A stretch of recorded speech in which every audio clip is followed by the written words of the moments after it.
Hello learners of all ages, my name is Mr. Montgomery. I teach 4th and 5th grade math, and today we're going to be learning about operations with customary units. That's just a fancy way of saying we're going to combine everything that we've learned over the past couple of days. Now, we're going to be doing customary units of length, capacity, and weight.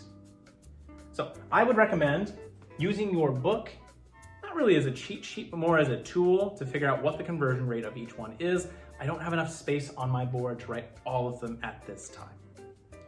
So our first problem is 3 pounds, 2 ounces, and we're going to ounces. So is that going to be length, capacity, or weight? It's going to be weight. We're using regular ounces and not fluid ounces, and we're using the pounds symbol for weight. So we know that 1 pound equals, 1 pound equals 16 ounces. Well, I can take 3 times 16 in order to figure out, about how many ounces in 3 pounds. 16 times 3, 6 times 3 is 18, and 3 times 1 is 3, plus 1 is 4. So I have 48 ounces, but I have an extra 2 ounces there. 48 plus 2 should equal to 50 ounces should be my answer.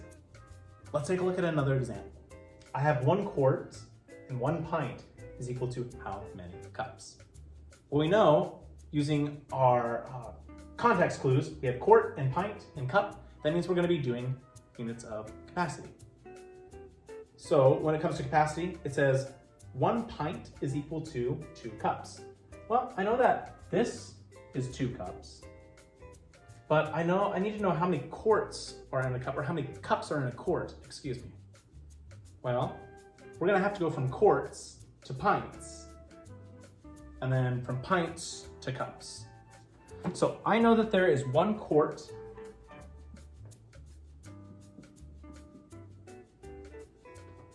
one quart to 2 pints. So I'm gonna have to take 1 times 2, so that would be 2. So that'd be 2 pints plus 1 pint, because this equals 2 pints plus the 1 pint, that'd be 3 pints. And now I'm going from pints to cups. According to our book, it says that we have 2 cups for 1 pint. So if I have 3 pints, I'm going to be multiplying that times 2.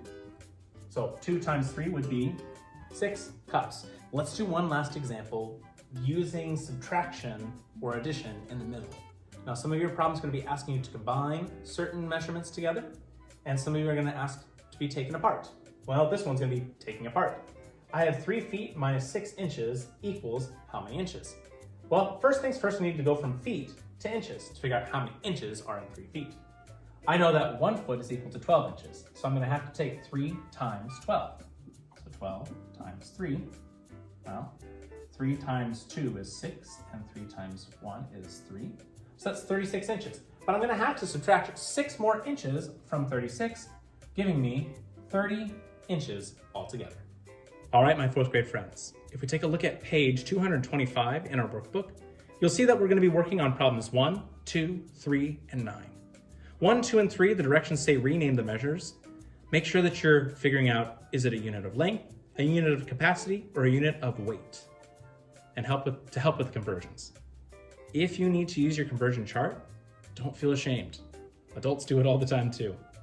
If we take a look at number 9, it says solve. We're taking 2 feet, 6 inches, plus 2 inches equals how many inches altogether?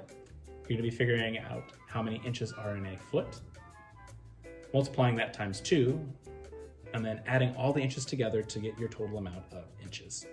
If you have any questions on operations with customary units, please let me know when you come to class tomorrow.